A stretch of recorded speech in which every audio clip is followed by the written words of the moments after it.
Welcome, everybody, and it's fantastic to have an opportunity to share a wonderful module I put together a number of years ago and have been practicing it and uh, allowing some people to experience it. And it's been a lot of fun to explore the whole concept of wealth creation and entrepreneurship in a way that it can teach entrepreneurs to be better entrepreneurs from the best entrepreneurs in the world. And when people have asked me the way to do that, it's been quite thought-provoking because it came from an idea that I had with my son, who at the time was 11 years old. And it was really this idea that would it be good to introduce him to stocks, and would it be a good exercise to get him to pick his own stocks? And as you see it from the first slide, my intention is that in the next 33 minutes, you will become a better entrepreneur. And we do use, of course, the Leonardo da Vinci, Vitruvian man, you are the center of your universe. So perhaps it's going to be some of your beliefs, some of your questions, some of your doubts, some of your limiting beliefs, or it's going to be this wonderful opportunity for you to explore with me. And by the end of this 33-minute webinar, you'll actually have your portfolio of shares that you may consider to invest in, or you simply start paper trading. And I'll be sharing that throughout the event. So look forward to sharing this with you. And if you have any questions, feel free to type them in. We're going to be following people's questions, but we're also going to be pretty tight on time. So it should be a fun little event. So let's go to the next slide. This is bringing in the concept of string theory. And as you can see, this is one of the mentors of Rock Your Life, Michio Kaku, who has been not only the co-founder of string theory, yet very intrigued in quantum business and quantum mechanics and quantum physics as a way to really explain many of the things that spirituality actually takes for granted. Business is starting to do a lot with it, given social media, LinkedIn, Facebook. And the opportunity today is, could your entrepreneurship, could your investing, could your strings be strengthened if you put a little bit of tension into it, if you put a little bit of attention into it? And that's what I'm looking to do today is to share some of these ideas, yet a practical approach to picking a portfolio. So let's see what we've got next. And my first question is, if you have a piece of paper, it could be really good. Yet I'm also welcoming if you'd like to type in any comments or questions or even answers to my questions. And my first question is, what firms, products, or services do you admire? And I am going to wait a minute or so as you type in. And you can see that I've written a couple here that might be products or services that you admire. Something like Disney, something like Apple, something like gold or silver. So if you could just type in what types of products or services or companies that you like, would be really good as a way to get some feedback going, and also as a way for us to interact during this webinar. And I'll be looking at some of your answers here because it should be good in a way that it gives you some ideas to expand your database. In fact, if you're on a piece of paper, I would be inviting you to write down as many companies as you know, as many publicly listed companies as you know, because that will really allow us to have some dialogue. And I'm thanking the people who've written GE and Starbucks and Disney Scholastics. And again, any other companies that you're familiar with would be really useful here, because then it gives you this example of, we're starting with step one, where it's just writing down the companies that are in our space. So like Alibaba is an excellent one. And again, it just allows you to sort of, who are the companies? Amazon, fantastic. So if you could just, even for 30 seconds, write down as many companies as you know as step one, this is really cool. And this is something that I did with my son that was really fantastic, because about 3 years ago, he probably only knew maybe 3 or 4 companies. And today, he probably has maybe 25 or 30 companies that he's aware of. And after this session, I'd like that, if it's possible, that your universe of companies will increase. We just had Solar City written down. Thank you very much. And Facebook, fantastic. So again, health again, with if you got a sector like health, if are there any companies in health? Are you thinking the big pharma companies, or are you thinking some of the big pharmas like Merck or Bristol Myers, or are you talking some of the smaller ones like Allergan or Gilead? So these are good Googles and other good ones. So if you've written this list, it's fantastic because it's going to show you the process that we'll go through during this webinar to be able to play the game of picking a portfolio. And so that's a great list. Thank you very much. And you're absolutely right. How Empire was created by Jack Ma. And that's one of the ideas I'm having with this webinar today is that if you start to be curious about how these entrepreneurs like Jack Ma, again, if you know Jack Ma's history, he wasn't born to be an entrepreneur. He actually mid-career changed his stream. So there is good opportunities of the people who are on this call today that it will be an opportunity to perhaps have a pivot in your life and your career and be part of that some of these people actually show you. This is great. Virgin's another good one. Citibank's fantastic. So let's move to the next slide. So my question today is, what stops us from investing in stocks? And again, I'm curious on what stops you, because even if you have invested in stocks, that's cool, because then maybe this is going to be a little bit of a slower type of workshop. Yet when I'm bringing in this idea of quantum physics and string theory and stock investing, lack of control is a great one there. I don't know enough to do about it. It's fantastic. Fear is one that's really great. What are you afraid of? Are you too afraid to invest $500? Or are you too afraid to make a mistake? Are you too afraid to losing money? Again, these are all great reasons to have some fear. Yet, if you think about almost anything in your life, before you've done it, there might be a little bit of trepidation, a little bit of cautiousness, and afraid of getting scammed. That's really great. So these are all things that are your answers. They're in your reality. They're in your frame, as Landy Jack would say. And this is what's really useful, is that when you're aware of it, then you can start to do something about it. And again, are the stock markets rigged? Are the financial markets rigged? Are your bank accounts rigged? There's actually a very solid argument that yes, all markets are rigged. Our education system's rigged. What isn't rigged if you take it to the extreme? Yet can you have some practices, some policies that will allow you to learn from the markets? And I think that's one of my underlying things is, can we learn from some of the best entrepreneurs in the world? Now, if you think of that as your downside risk, as investing in a Citibank, investing in a Disney, you start to think, wow, if my worst case scenario is I'm going to learn their 5-year strategic plan, if I'm going to learn from some of the best entrepreneur minds in the world, like a Bill Iger from Disney, and see his 5-year plan, is there something that could be actually mitigating your risk? And then you also have an opportunity to benefit from the brains, the minds, the strategies of these top entrepreneurs. So let's move on to step number 2, because having that identification of what's stopping us is really useful.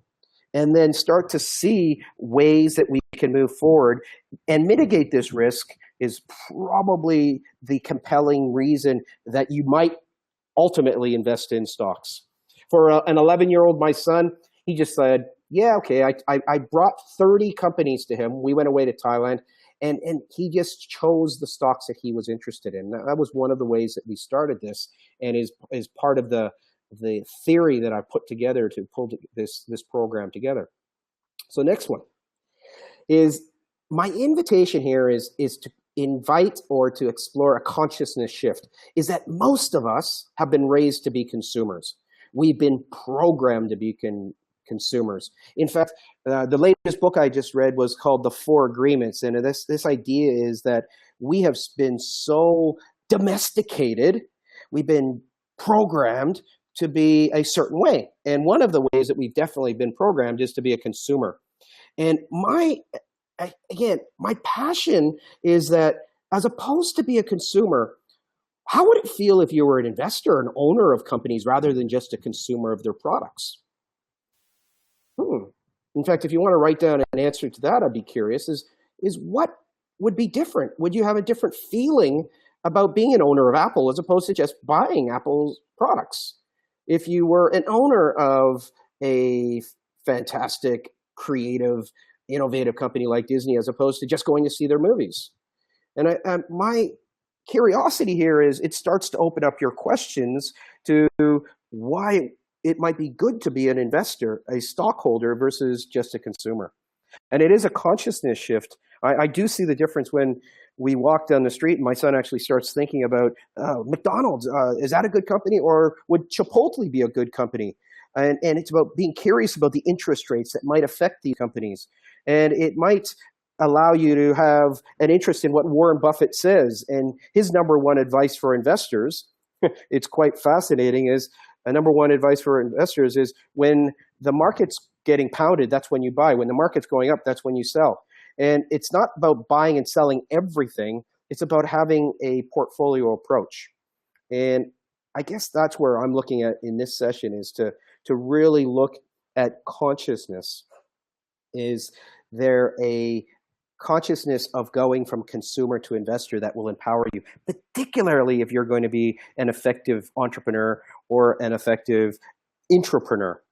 The question here is whether there's maximum size or minimum size. Well, often you can buy 1 to 5 shares, 10 shares of companies. Your investments, my original investment, my first investment was $130 of Chrysler shares when I was about 13 years old. And I ended up holding that stock for almost 28 years. And I was getting 6 cents of dividends every quarter. And so that was one of my earliest investments that it paid off quite well. Like, again, after Chrysler got bought out and it got bought out by Daimler, and it had a number of ups and downs over the years. Yet I did learn a lot from the CEO of the time of that company called Lee Iacocca. And it got me interested in stocks a lot more because I was actually an investor at quite a young age. Step number 4. I'm showing you a universe right now. And actually, the way you'll do this exercise is you read the names across, because these are different sectors. And I'm asking you to circle one of them as a potential way for you to put together a portfolio. So the first one are really companies that make a lot of money in search or in online businesses. So it's Google, or it's Yahoo, or it's Priceline, or it's Amazon. And if there was one of those 4, just kind of circle one, or if you want to type in your favorite company. In fact, if I was to do it almost like a survey, which one if you had 6 shares, because that's what's listed here, which one would you pick out of Google, Yahoo, Priceline, or Amazon? And it would be quite fascinating to do a survey. So type in, if you were to pick one of those, which one would you want? And I'm going to be moving fairly quickly on this. Thanks, Google, Amazon, fantastic. I'm going to move on to the next one, which is it's the energy sector, which is Exxon, which is a big oil conglomerate, integrated oil company. I've got Chevron, which again is another big integrated oil. The reason why you would be investing in oils right now, the fact that oil has gone down so much, is that these companies have very good dividend yields right now. In fact, we're talking 4.5%, 5.5%, 6% are some of the dividends out of Exxon and some of the big oil companies right now. And then on that same line, there's Tesla and Solar City. So if you were totally against the big oils, maybe you would be interested in an electric car, or maybe you would be interested in electric panels that are changing the face of the solar industry in America. It's funny that the last 2 companies are owned by one of the most famous South African entrepreneurs, Elon Musk, who made his $1 billion by being one of the guys who put together PayPal, which is the third line here. And again, maybe you want to have a bank. So it might be Westpac, or it might be HSBC, or JP Morgan, or it might be this eBay company that owns PayPal, that right now there's big argument that eBay should spin off PayPal. And we're going to be seeing this as a very fascinating space in the next 6 months, because Apple's coming out with a new product called Apple Pay, which is probably targeting PayPal and could be very disruptive. So all you people who just wrote down PayPal, guess what? They're coming under attack in the next 6 months. So it could be quite a fascinating game to watch and to be part of over the next 6 months to 6 years. The next line, 4th line, is what I call the sin stocks. And yes, I think all of our portfolios should have a little bit of sin. So it could be Philip Morris, which is a tobacco company, yet with a very high dividend. Diageo, which is alcohol. Wynn, which is a casino with a big exposure to China. And then Resort Sands, which again has exposure here in Singapore and a number of resorts around the world. Yet it is quite interesting if you look at Wynn right now. It's dropped quite a bit in the last year, so it might be a really good time to buy. These stocks tend to move with the economy. And especially when the economy is doing well, people do like the gambling, and there's a investment that is when the economy does well, these stocks tend to do quite well also. The next one is Facebook, LinkedIn, Twitter, or Yelp. This is really the social media. What if I have religious restrictions on the types? What if you have religious restrictions on the type of stocks you'd address? Then if you have any religious restrictions or it's something you don't want to invest in, then don't. That's how simple it is. This is a game for you to play. So if you do have restrictions, yet that's where personally my opinion is, if I have restrictions on something, then perhaps I need to even investigate my restrictions. This is a little bit about the way that we as this human species have been domesticated, which comes from the 4 agreements, which again, I do suggest that someone has a stock that maybe of a company they don't like, because I have a feeling you could still learn from a company that you don't like. And that's one of my philosophies here behind putting together this program, is if you hate something, it might be really useful to figure out what is it about it that you hate.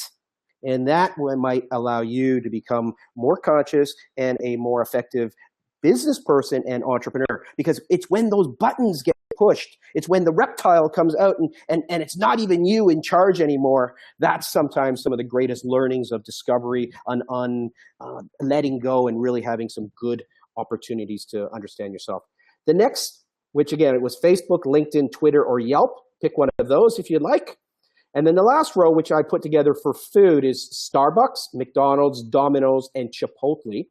And McDonald's for the last year has really had a tough time. Their CEO was fired. Starbucks has had an amazing last 2 years where their retired CEO, Schultz, he came back and he's brought in an internet strategy and mobile strategy that has seen this stock double in the last 18 months. A phenomenal success story.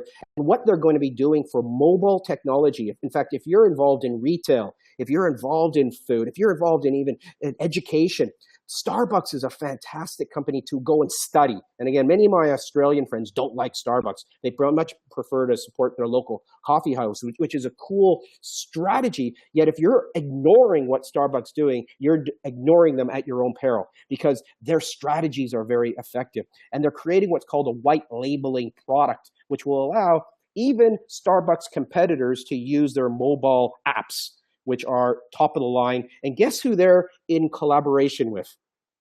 Apple. And so it's quite fascinating. Starbucks and Apple are doing a lot right now in researching and beta testing the Apple Pay. So Domino's is another company who's done very well using technology and mobile technology. By using mobile technology, they've been able to reduce the errors in pizza ordering by over 87% in the last 2 years. And again, the profitability has gone through the ceiling.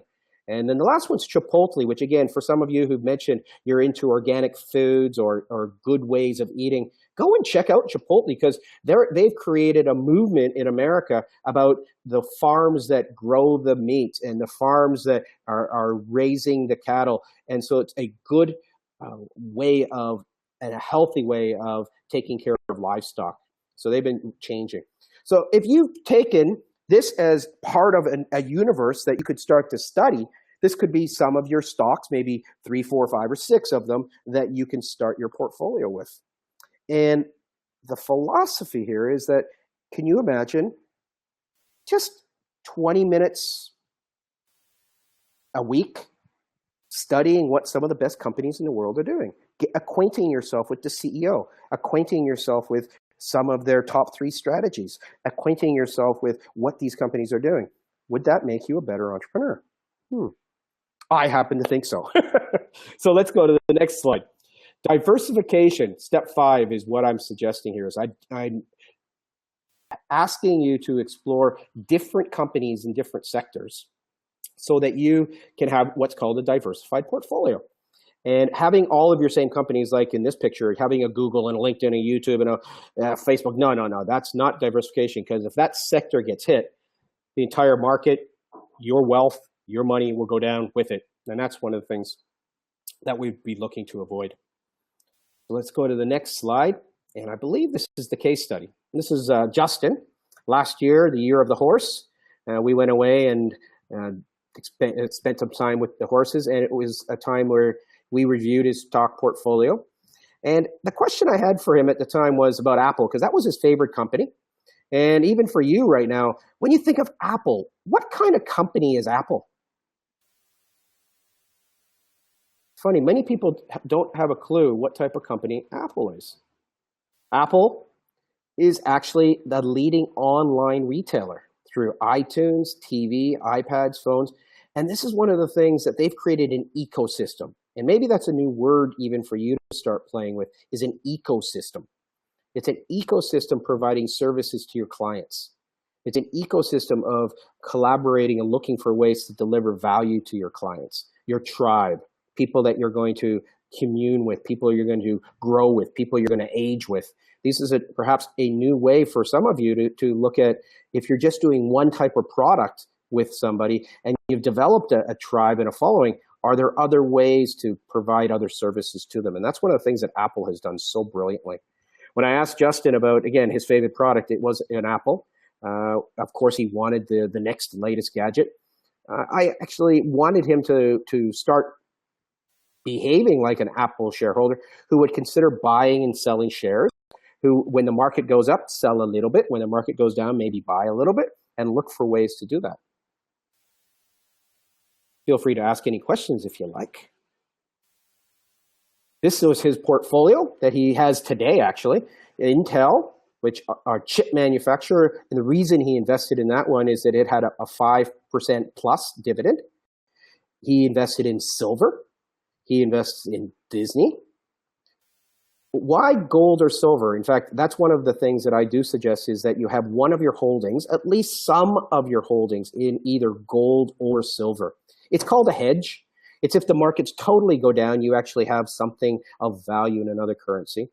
I realize that some people have all of their assets in one currency. I find that personally to be a fairly risky strategy if you talk about risk. Because if your currency does go down, as could happen in South Africa, as could happen in America, Japan, Australia, Canada, my Australian friends are aware, or maybe not, that our currency, the Canadian dollar and the Australian dollar against the US dollar, has gone down over 20% in the last 9 months. Wow. And so if you have all of your assets in one bucket, that's actually very risky. And that's what most people do, is they keep it primarily in cash or in bonds in one currency. Which, again, if that's maybe another message you take away from this call, is to have perhaps some reserves in other currencies is a good strategy. What I'm suggesting here is that you might have some US dollar exposure by buying some US dollar shares, yet if you do some dividends, maybe that's going to pay for your trip to Disney World, or it might pay for some products that you want to buy. So silver was another one of Justin's. Disney, AT&T. AT&T, again, a conservative stock that has a 5% plus dividend. And so that's another one. Justin, when I explained dividends to him, he actually got pretty excited that dividends are, the company pays you every 6 months to allow you to be a shareholder and to grow with the company. And you actually have that as part of your revenue. And this is a strategy that some of you might consider. If you've got extra balances in your bank account that are paying you less than 2%, perhaps you'd like to have some of these funds in equities that can actually grow. And the latest one he bought was Johnson & Johnson, because late in December, the stock went down and he saw it as an opportunity. The dividend went up. And so he recently picked up some Johnson & Johnson. Let me just take a look at some of these questions here. There's a portion to how much you invest in gold or silver versus the other products. I tend to look at having, if you have, say, $10,000, just use an example, $10,000, 6 stocks, about $1,500 each. So if you do have gold or silver, you could look at it as one of the shares of the portfolio. So as you can see in this portfolio, 1 Intel, 2 Johnson, 3, 4, 5. So that's 1, 2, 3, 4, 5 of his holdings. Apple is the one in the middle, so 6 holdings. And he would have, right now, when he originally invested in 2010, $19,653. This was a co-investment of his education fund, and that's how I explained it to him. And in the last 5 years, it's grown to $32,825. and he has bought and sold. He came to me one day with one of the hottest products 3 years ago, which was called SodaStream. They make carbonated beverages. And he noticed it was one of the 10 hottest products in a magazine that he was reading. And he said, Dad, what about this company? And I said, well, let's go find out. Is it being sold in Singapore? So we went to Takashimiya and we did a testing and we liked it. So we bought the product, we bought the stocks. And within 2 months, he was able to sell the stock, half of the stock, and that paid for his product. So that was an ideal situation in the way that investing in stocks can work. Let's go to the next questions. Seen warning regarding shares that represent silver, gold, specifically, they may not be a gold and silver, in reality backing it. That is true, Philip. I do believe that is true, is that if you're going to put all of your assets in gold and silver, I'd really warn against it. If you had part of your portfolio gold and silver, I believe that the exchange ETFs are effective ways to have some exposure to gold. So you could most likely, I trust personally, SLV for silver, GLD for gold. Those are the two exchange traded funds that are they absolutely 100% backed by real gold? I can't put my hand on my heart and say yes, because I'm not even sure if the Americans have any gold left, because that's just what my questioning is about. And the way that even the Chicago Board of Exchange does commodities for gold, there's a question mark of whether that market's rigged or legitimate. And I do have a dear friend who does research this and has told me over and over that it is such a rigged market. And in fact, he's even written to the chairman of the Chicago Board of Exchange. Why does gold trade all the time in Europe and Asia? The gold is up, and as soon as it goes to America, gold goes down in the actual day trading. So it is something to be questioning. Yet does it continue to create so much doubt that you don't do anything? You could say that about most things. So I guess that's why I'm saying is to invest everything in it. No, I do have a small portion of my assets in gold. And so does Justin. What if you aren't a mature shareholder and you would prefer a company that grows instead of getting dividends? That is a great question. And it doesn't necessarily matter whether you're a mature shareholder or not. If you have a portfolio, I do suggest that you have perhaps one of your shares in what's called a higher risk or a high growth company. These are the companies that can give you 50 or 100% growth. And yes, you can also lose everything. So definitely have some of your portfolio. In fact, if you have 6 shares, for instance, like I'm showing you here, have one as your risky share.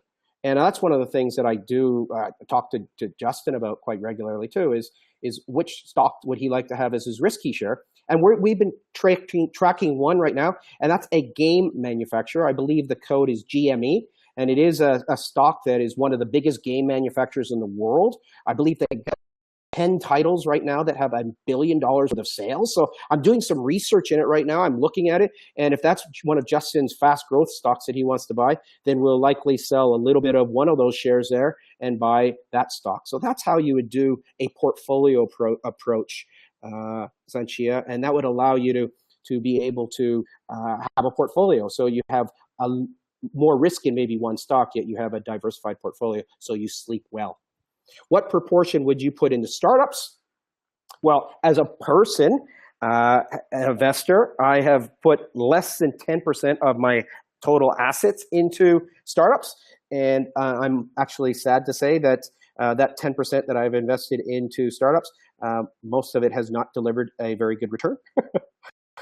That's just my personal case. If you go and you do a little bit of homework into venture capital, angel investing, angel investors, if they get 2 out of 10, they've done very well. So when you do startup investing, you are in the arena that most startups do not succeed. And again, you can go and look at your own statistics here. And I invite you to do that, Chris, because that's part of your education as an entrepreneur, as an intrapreneur, as an investor. And these are things that will be very useful for you. So that's why I guess I'm suggesting to some of you is if you're putting 90% of your assets into startups and nothing into big top-rated big corporations, then maybe you want to change that ratio. If you're putting everything into real estate, again, maybe you would like to have a little bit into companies that, even if you have some calamities that occur in the next 10 years, some of these companies are pretty high bets to actually do pretty well. I'm looking at a couple of them. If you see what the war chest that Apple has right now, or Disney has right now, or Intel has right now, I have a feeling they're going to be around in 10 years. Can real estate go up or down 30% in the next 10 years? I happen to, yes, probably because I did live in Japan when the stock market was 39,000, and 30 years later, it can be 1/3 the price.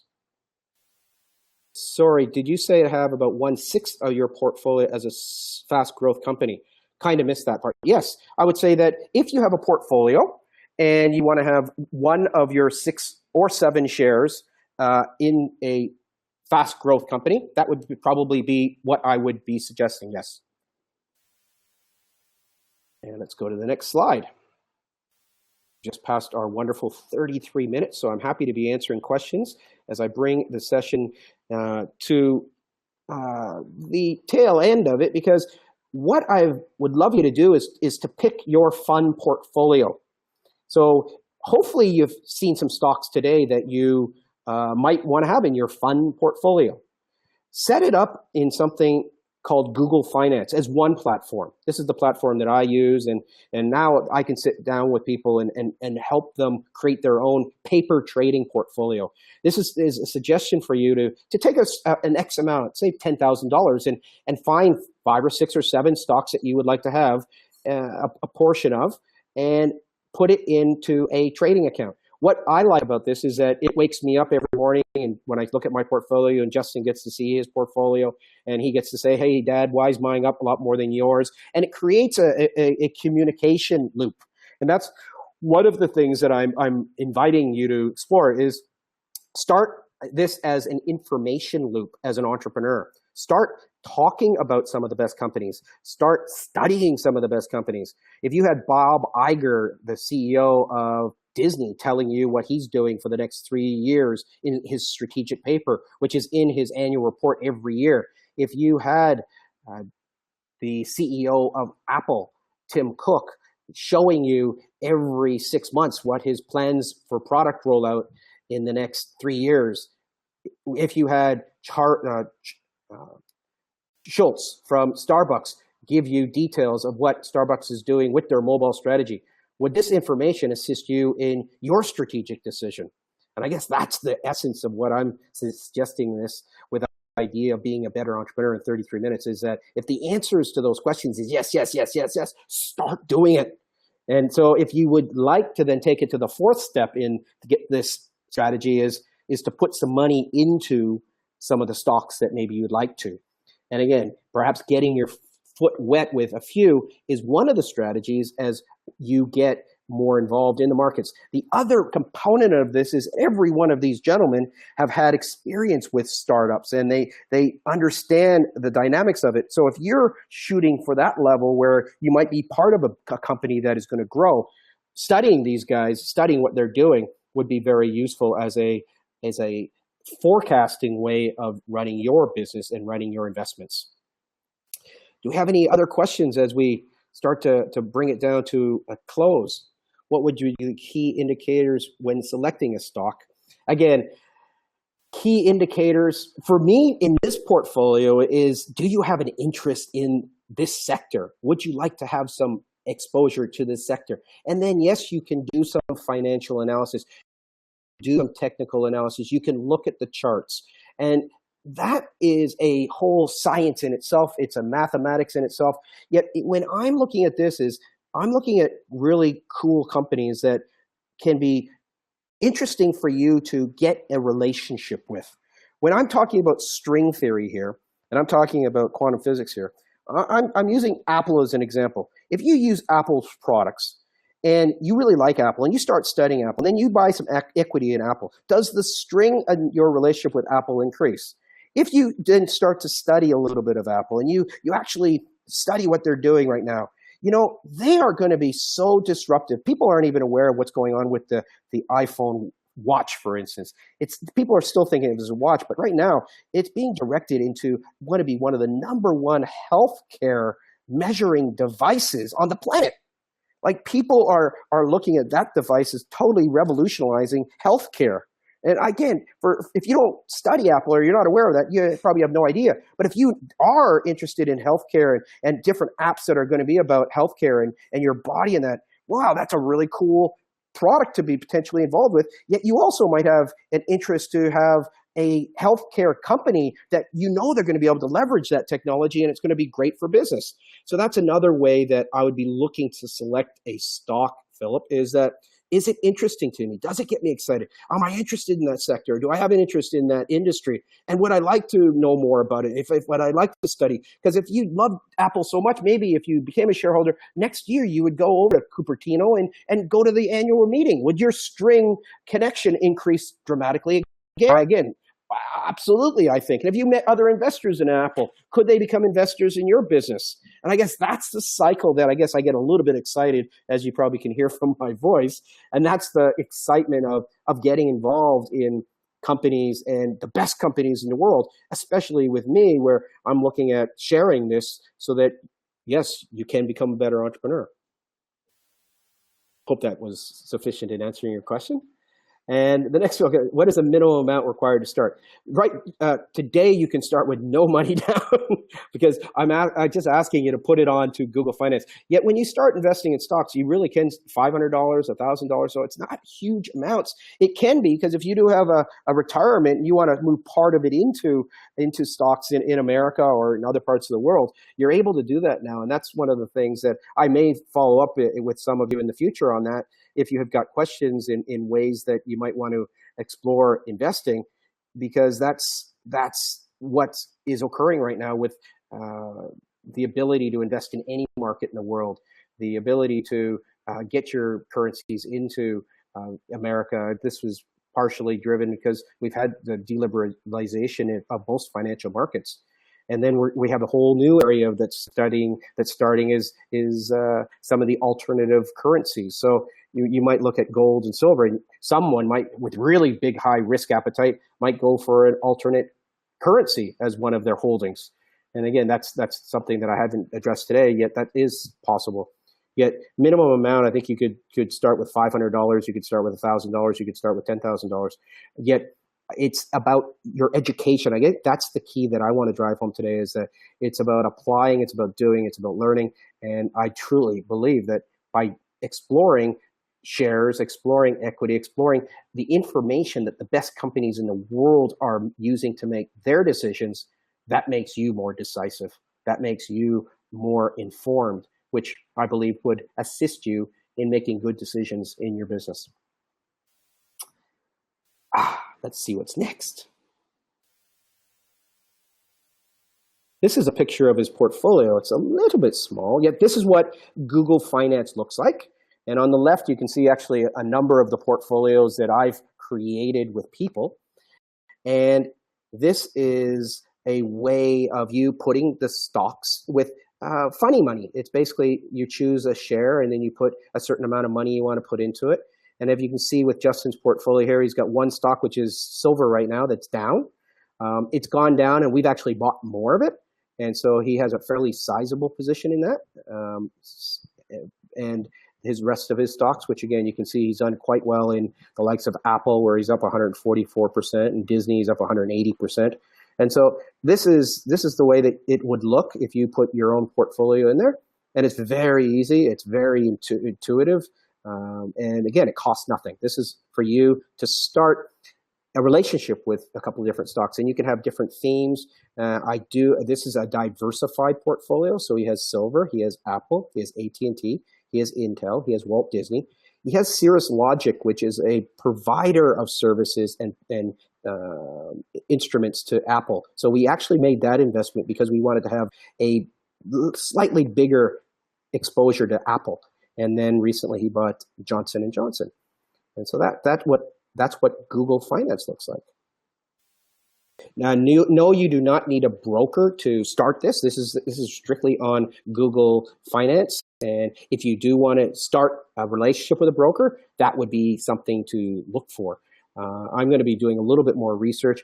The ones that I'm looking at right now, I use one in Canada, which is Royal Bank Action Direct. And then the one I'm looking at right now is TD Waterhouse.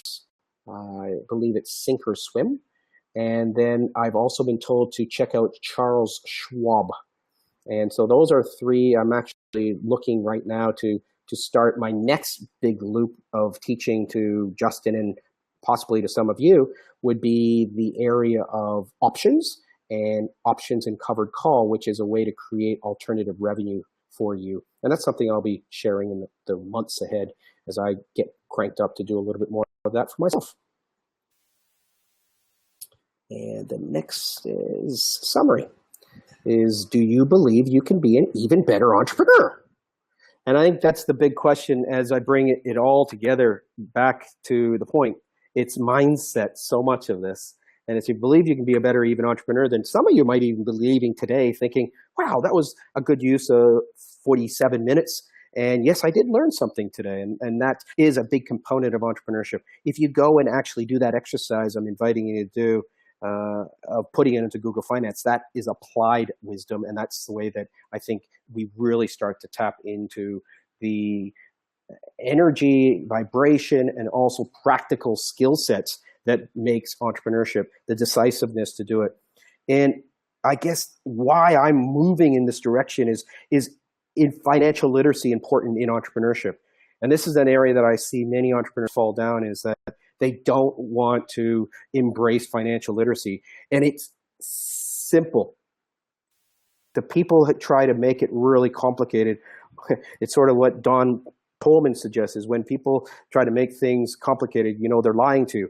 Financial literacy traditionally is adding and subtracting, multiplying and dividing. And people who want to create the black boxes often are trying to lie to you. So that's one of the measurements that you can explore for yourself. Yet, really, I do invite you to explore more financial literacy. Feel free to ask me questions over the weeks and months ahead. And who are you willing to learn from? Because I would love to invite you to learn from some of the best entrepreneurs in the world. I believe that the ones that we've talked about today can be great mentors from afar. And we do all need to explore ways to have great mentors in our life. And with that, if there's one or two more questions, I can answer one or two more questions. Thank you so much. You're very welcome. Let going of the fears of investing is fantastic. And that is a big part of this, is that the first stock you buy, which again, make it so that it really has paid for it in advance because you've done a little bit of research. You've done your Google Finance portfolio, and you do that little first trade, and you just start allowing it to be a game. Like children, we have to play games more. We have to have more fun. We have to laugh more. And I guess that's one of the things that laughing more is definitely a big component. I guess I'm going to bring it to a close. But before I do, I'm just going to say that there's 2 more spots available for Soul Journeys to Turkey. I know a number of you have been thinking about Turkey. If you do consider it, please PM me, post me, or text me. And let's talk about if you would like to go to Turkey, which is in September. And if you are interested in a new program that I'll be running starting next week, April 13th, on authorship. It is going to be via the method of webinars, and it is something I'm very excited to be delivering. It's going to be a 9-month mentoring program on authorship, the authorship mentoring program. If you're interested in that, text me or Facebook me, and we'll discuss the best way that could work for you. It's a very robust program because we're going to be using visual, digital, auditory, kinesthetic ways of teaching and learning, and it's something I'm really looking forward to share. Got 2 spots available for that. It's going to be a wonderful group of people that go on the authorship mentoring program with me over the next 9 months. And with that, I'm going to say thank you to everyone who was on the call today. And this hopefully will have been recorded, so if your friends or family missed it, we can allow them to share with it. You have a great week ahead, and thank you so very much. This is Dave signing off from Singapore. Bye.